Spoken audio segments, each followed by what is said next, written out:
typically, what we call get ready. You guys use a get ready form?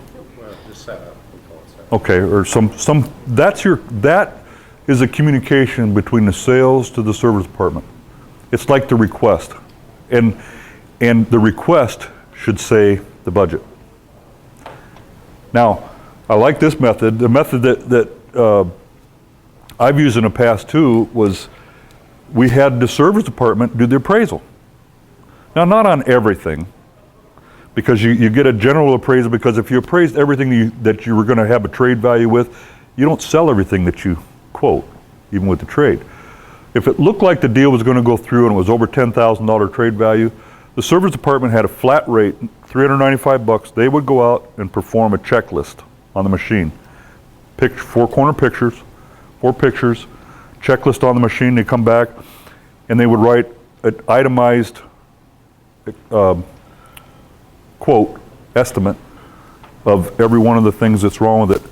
There's what's wrong with the tractor to bring it back to selling condition before the trade-in even came in. That's the ideal. If you can get to that point, that's ideal. If you can't get to that point, when you do get the trade-in, at least do it then, so that the sales department has the experts from the service department's opinion on these are the things that needs to be done. Okay? Now the budget is $5,000. The estimate comes in at $7,000. Sales department should determine how to spend the $5,000. Not the sales department should determine that, not the service department. So is this get ready form, is that different than your repair order?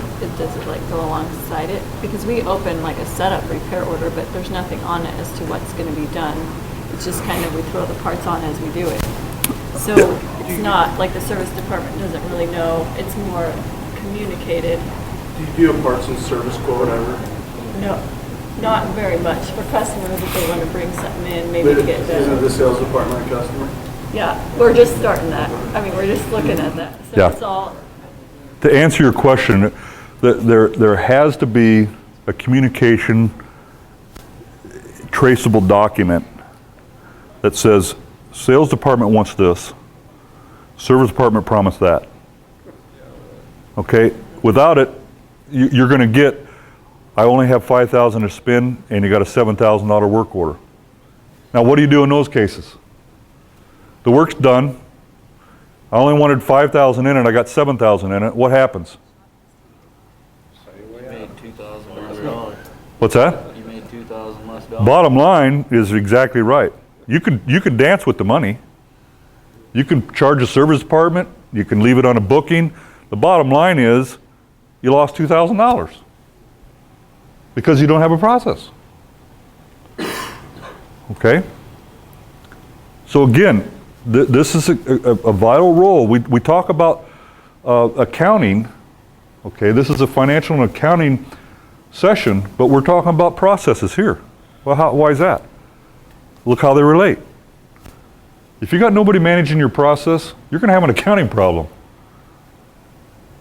So, did that address what you're looking for? There has to be a documented, if the more you can automate it, the better. I'm all for technology, okay? The more you can automate it, and there's lots of ways to do it. But you gotta have that connection between what the experts say needs to be done and the sales department determining how much to spend. And I think you said it earlier, who isn't your sales department a customer? Absolutely, they're your biggest customer, okay? There shouldn't be built-in conflicts. That's where a lot of them come in, right there. If I were to look at the conflicts between sales and service, a lot of them come in on trade-ins. You said you wanted it ready to sell. The opinion of ready to sell from a service manager is different than a sales manager, right? Right, Mr. Service Manager? That's now salesman? Yep, sure is. Okay?